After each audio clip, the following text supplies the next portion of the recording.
Okay guys, back to intervals part 2. This may take 4 videos instead of 3, but we're going to try to go faster. Quit talking at the very first.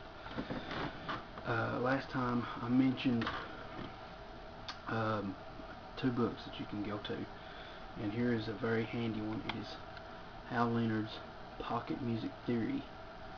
It's only about, let's see, about 170 pages. Looks like that on the back. It's only about $5. I went to my local Books A Million retailer and bought it for $5, and this thing is very, very handy. Some of it's pretty advanced, but it talks about intervals, it talks about key centers, it talks about jazz chords, minor scales, major scales, some introduction to reading music. It talks about all kinds of stuff. It even has a circle of fifths thing, but it doesn't use a circle, it uses a straight line, and it's very interesting how it points that out, but I recommend going to get that. And the other one I talked about is this one, Everything Guide to Music Theory book, and by Sean Braun, I think's his name, Sean Braun, yeah, right there. This guy is very good, he's very knowledgeable, he knows what he's talking about. He also so it looks like on the back. He also has written the Everything Guide to Reading Music, and it's as well a very good edition. He's also got, if you go to his, just do a Google search on him, and he's written out a book that you can get on the internet. I don't know if it's in hard copies or not, but it's about mastering and learning the fretboard. And I'd like to get that one eventually, but it's a pretty good book. But anyway, back onto this. We talked about the simple intervals of 1, 3, 4, 5, get my hand up here, 6, 7, major 7, and octave last time. The reason I didn't do a second is because we're in G and it's kind of hard to do a second. Let's go to C here. The interval of a second here.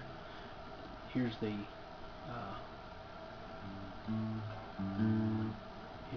well, I guess we'll do it here in G still. I didn't think about that.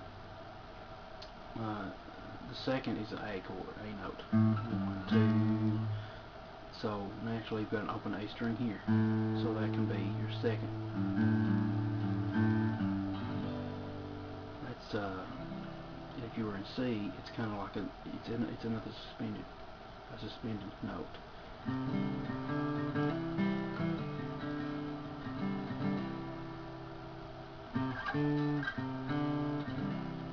So that's your second right there. That's the second right there in the D. See, this is the fourth. Back to the third, and then the second is an E note. So we use the open E. That was the second interval. So, and we talked about how we're going to take some of these intervals and change them a little bit without having to go into too much detail. Here's the rules for intervals. If you take a major interval and you lower it, it makes, this is any major interval. You take a major interval and lower it, it makes it a minor interval. If you take that minor interval and then lower it, it makes it a diminished interval. Okay? So major lowered is a minor. Minor lowered is a diminished. Okay? If you raise a major, it becomes an augmented. Now, if you have the major intervals, you've got minor intervals, diminished intervals, augmented intervals, and you also have what are called perfect intervals, and that is your perfect fourth, your perfect fifth, and I think it's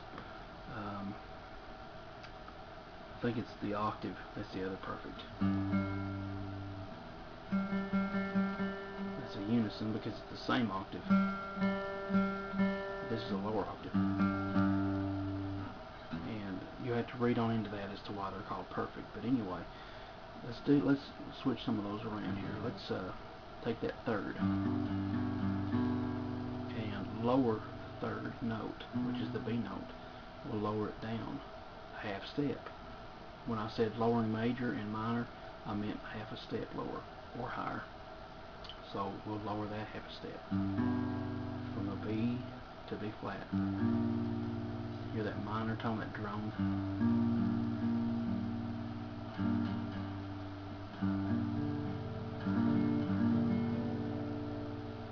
Now that won't work because that's a B note. So you're going to have a conflict there. So you have to not play the B at all and eliminate it. So just play the first 4 strings. And that's where we get our G minor from. Only here we don't. Here's the major. Here's the minor third here.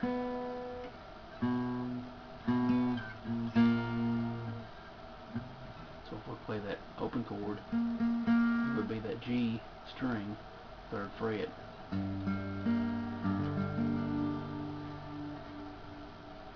Okay, so we've minored the 3rd. It's one of the common minor intervals. Let's take and minor the 7th, another common. This is where we get our dominant chords from. Is we lower the 7th down a half step and make it a minor.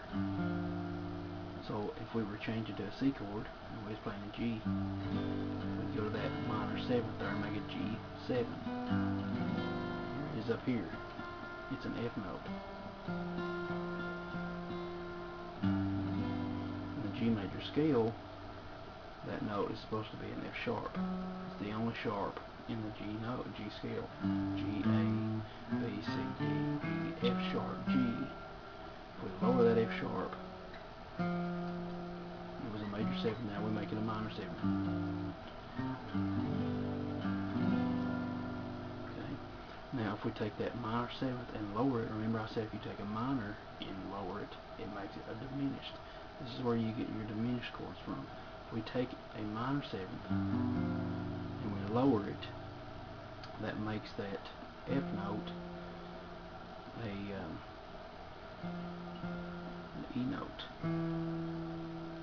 So now we've got this. Let's see.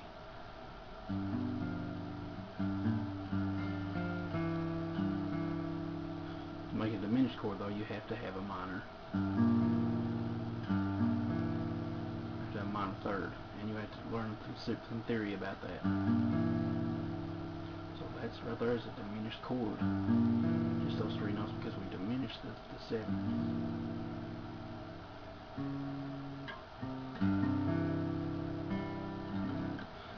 Okay, so let's see, the proper, I haven't played diminished in a long time. Let me tell you how long it's been for me. I haven't played a diminished chord forever. Seems like. Here we go, here's one.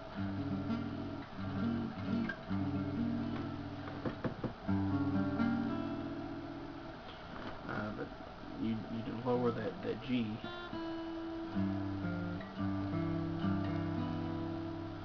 and take the 5th and lower it. The 5th is the D note, so you lower it down here, so you got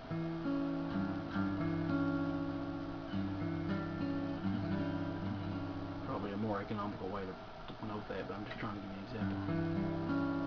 That's a diminished note, a diminished chord, a full diminished, because you've diminished the 5th and the 7th. Half diminished is where you have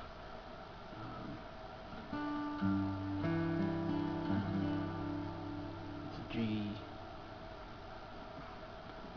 minor 7th, flat 5.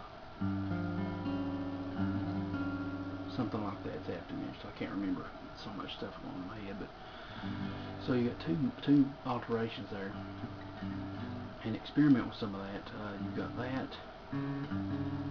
That's an augmented 4th or a diminished 5th, depending on what you go by. I'm sorry you can't see these. I'm paying more attention to talking than I am showing you where this is on the fretboard. But just, it all relates to G, so you have to use your ear on some of these if you can't see what I'm doing. So, yeah, just take and raise, use your intervals. It's a major 6, you got a minor 6. If you lower it, take some of your intervals and just mess around with them. And we'll talk on the next video about compound or extended intervals.